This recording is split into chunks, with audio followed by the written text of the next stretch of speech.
Na ką, jau trečioji solo kelionė prasidės mažiau negu už savaitės ir šiais metais išgirdau jūsų prašymus ir pradedu savo YouTube kanalą, tai dėl to labai džiaugiuosi. Ir patį pirmąjį video noriu skirti būtent kuprinės pakavimui.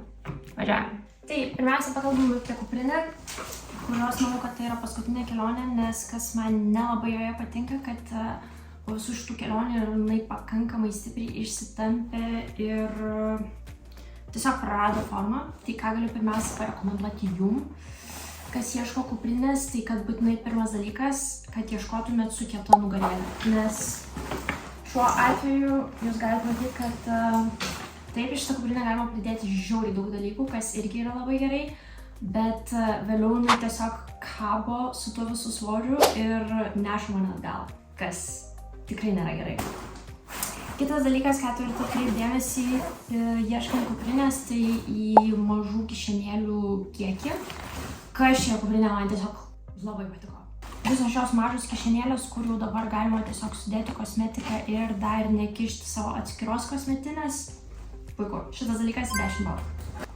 Kitas dalykas, kas man pasiteisino, tai šitas neperšlampamas skyrius, kadangi kuprinė yra būtent surpintojų brendo, tai labai geras dalykas keliaujant, nes tikrai būna ar šlapias maudymukas, rankšluostis ar kažkas, tai šitas skyrius, manau, kad keliaujant praverstų jų. O šiaip, kadangi dar neatradau tobulos kuprinės, tai dėja kol kas negaliu nieko rekomenduoti ir jums. Tikiuosi, kad kitais metais įsigysiu naują ir tada galėsiu padaryti bendrą apžvalgą, bet kadangi šitos negaliu 100% rekomenduoti, tai daugiau nieko nepasakysiu.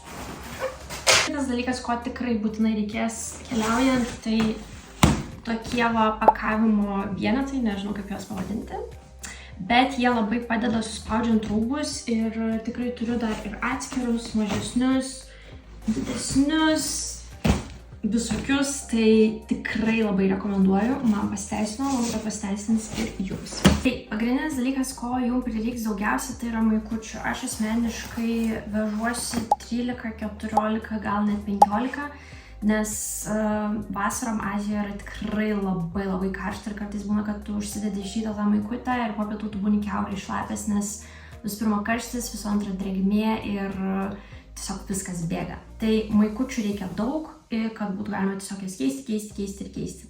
Toliau keliaujam prie šortų, tai irgi vežuosi vienus sportinius, vienus lengvesnius, kitus tokius kaip gal paplūdimiui. Būtinai visą laiką vienos ilgesnės kelnės timpos, tai šiuo atveju su jom aš skrisiu ir džinsiniai šortai. Ir va šitaip aš jau viską taip neblogai šitoj vietoj suspaudžiu ir jau tiesiog žinau, kad šitam kupe bus mano maikutės ir šortai. Viskas galima pakuoti. Sakiau, nepersipakuoti, negaliu kitaip, tiesiog. Ir keliaujam prie šiltų rūbų. Visiškai nesvarbu, kad jūs keliaujate į šiltus kraštus, nors vieną kažkokį džemperį megztinį jūs turit paimti. Nesgi kartais būna, kad netgi lėktuve taip kondicionierius užšaldo, kad tiesiog norisi kažko užsimesti. Tai aš imu vieną džemperį, vieną tokį kaip ir nuo lietaus labai ploną, nuo lietaus nuo vėjo, tada tokias sportinės liemenėlės ir kepurę. Ir vieną maikutę ilgesniam rankovėm, nes niekada nežinai, kada bus lietus, šaltis, uraganas, vijurkas. Nežinau, kai aš keliauju visą laiką, nors vienas per kelionę būna, tai dėl to aš sakau, kad reikia. Labai patinka, kad yra ir tokių mažesnių maišelių, kur parašyta, kad čia yra skalbimui. Tai čia kol kas aš esu susidėjus visokios kojinytės ir apatinius. Gal parodysiu, kaip susipakuoju kojines, nes kad žinau tokį visai gerą sprendimą. Tai sudėlate taip kojines, pradedate jas sukt. Ir tada išorinę kojinės dalį, ne vidinę, bet išorinę, va tokį gumuliuką padarot. Tai man šitas dalykas pasiteisina, gal pasiteisins ir jums. Ir čia susidedu apatinius, tai apie 6 poros kojinių, 6-7 savaitį ir apie 12 porų apatinių, nes visą laiką geriau turėti daugiau, nes niekada nežinai, kada bus skalbimo diena. Kartais mažesnėse salose tos skalbyklos būna pakankamai pilnos, tu ateini, tau pasako, tu galėsi išskalbti už 3 dienų, o tu už 3 dienų jau būsi kitoje saloje. Tai jo. Einam prie maudimukų dalies, galit man net nesakyti, kad aš keliausiu per daug maudimukų, taip, aš keliausiu per daug maudimukų, bet taip reikia. Tai vienas iš jų yra... Bet aš dabar pasakysiu, taip šis, kad aš išduosiu, kur aš keliauju. Bet aš nenoriu išduoti, kur aš keliauju. Tai tiek, mėlyje, jums reikia žinoti tik tiek, kad keliauju su 5 maudimukais, nes man jau reikia. Keletas ypatingai svarbių dalykų, tai pirmiausiai fanny packas, kuris absoliučiai visiškai visada būna prie manęs. Tai čia yra pasas, dokumentai, visi draudimai, pleistrai, piniginė kortelės, viena kortelė, nes kita kortelė turi būti kažkur kitur. Tai šitas dalykas yra absoliučiai visiškai svarbiausias, tai jis visą laiką būna prie manęs. Toliau šito prireiks, jeigu jūs norit tiesiog apsaugoti savo telefoną, ko tikrai prireikia kelionių metu, nes nežinau, ar ten keliaujat kažkokiu laivu, viskas taškosi į visas pusės, tai dėl viso ko yra gerai turėti. Tuo labiau, kad vietoj tai pirksit žymiai daugiau, negu gali tiesiog atsisiųsti. Dar vienas dalykas, šitą pastebėjau iš vieno bachūrėlio per aną kelionę, kad jis, pavyzdžiui, turėjo fanny packą, bet vis dar yra tas dalykas, kad fanny packus bando kažkaip ten nupjauti, nuplėšti nuo tavęs pavogti, kur yra pasas ir svarbiausi dalykai. Tai aš mačiau, kad šitokį dalyką turėjo vienas vaikinukas po rūbais, kur čia buvo grinai tik pasui. Nes, patys žinot, jeigu pametat pasą iš Azijos, jūs nelabai grįžti, nes su ID kortelė jūs negalite grįžti, jums reikia pasą, tada jeigu pamestumėt, reikėtų keliauti į ambasadą, žodžiu, labai daug reikalų. Tai nežinau, ar naudosiu, bet irgi geras dalykas, kad neperšlampamas, tai ar dokumentam, ar pinigam, ar kažkam, manau, kad tikrai prireiks.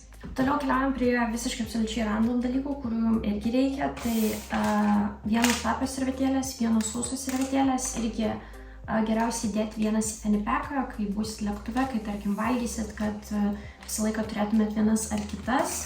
Šitas dalykas irgi kainuoja gal, nežinau, iki euro, bet užima labai mažai vietos ir jeigu lietus ar kažkas, išsipakuojat, užsidedat, jokių problemų. Toliau, powerbankas. Labai turi būti galingas, didelis, stiprus, nes todėl, kad tu niekada nežinai, kada tau reikės pakrauti telefoną, o kai aš turiu iPhone'ą, tai jis dažniausiai būna, kad tik pusę dienos laiko, kad ir kaip mylėčiau iPhone'ą, tai powerbankas yra būtinas. Labai obvious, bet savo AirPodsus pasimkit, nes lėktuve duoda tik tas labai prastas ausines. Rankšluostis. Tai kalbant apie rankšluostį, jeigu planuojat apsistoti hosteliuose, tai faktas, kad tenai neduoda kiekvienam žmogui rankšluosčio.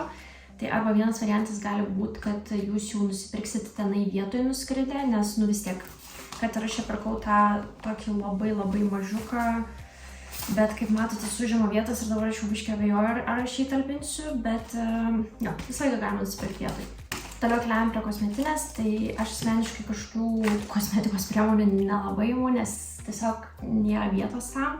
Pasiemu nano šluostę, labai gerai nuvalo viską, net jeigu ten ir kažkiek būtų, tarkim, kad ir to paties kremo nuo saulės po visos dienos. Kremo nuo saulės būtinai imu ir imu va tokį stiką, nes kad tai nėra kaip skystis, tai dėl to ruosia labai gerai. Ką čia dar? Nežinau, pasiemu tušą, dantų šepetėlį, dantų pastos neimu, nusiperku vietoj. Šnekant apie šampūnus, kondicionierius ir visas šitas priemonės nieko nesivežu. Viską nusiperku vietoj, nes vėl dėl to paties, kad neužimtų vietos, kad nesvertų per daug ir tiesiog, ką man savęs visą tai krautis. Toliau šitą vežuosi, nes jis yra pirktas Azijoje, tai yra purškiklis nuo uodų. Šiaip iš Lietuvos nesivežčiau, nes jie Azijoje turi stipresnius. Tai geriau nuvažiuoti ir nusipirkti jau tenai, bet tik primenu, kad iš esmės šitas dalykas yra jums svarbiausias dalykas kelionėje, nes šiuo metu keliaujant vasarą, jeigu nemeluoju, tai kas 20 žmogus turi dengės karštligę, o dengės karštligė yra būtent pernešama uodų. Dengės karštligę pernešantis uodai, jie kanda karščiausių dienos metu, tai apie pietus. Tai aš nemeluoju, jau kadangi aš persirgau tą ligą, tai aš tiesiog kiekvieną centimetrą išsipurškiu, nes aš žinau, kad antras sirgimas yra dar blogesnis. Man jau pirmas buvo pakankamai žiaurus. Tai, man asmeniškai čia yra svarbiausias dalykas. Ir, nejuokauju, tikrai nenorėčiau net savo didžiausiam priešui palinkėti dengės, nes labai blogai. Tai va. Toliau keliaujam prie, kaip ir savami suprantamų dalykų, kam reikia kažkokių gumyčių, kažkokių segtukų, kažkokių šukų. Aš dar keliauju ir su vandens buteliuku, nes vis tiek rūpinamės gamta. Ir nežinau, išbandysiu šitą dalyką. Man visai patiko, kad čia buvo galima nusipirkti tokius mažo kiekio šampūną, kondicionierių, kaukę. Aš galvoju, kad tai patogu turėtų būti keliaujant. Pirkau Martinui už 3,67. Nežinau, ar apsimoka ir dar biškį abejoju dėl to, kad čia vis tiek kaip ir gali būti kiekvienas iš jų skystis, tai nežinau, ar man priims jį. Kita vertus, aš dažniausiai, žinokit, visą laiką skrendu su daugiau nei 10 skysčio buteliukų. Aš nežinau, aš tiesiog jos įdedu į skirtingas vietas, nesvarbu, kad jie prašo įdėti tą vieną maišelį, aš vis tiek įdedu į skirtingas vietas ir keliauju tikrai su daugiau negu 10. Bet man čia labiau priklauso nuo to, kaip jums pasiseks. Tai ir viskas. Galvoju, kad žymiai ilgiau pasakosiu apie viską, bet kaip ir pagrindiniai dalykai aptarti. Dokumentai, draudimai, pasai, kortelės.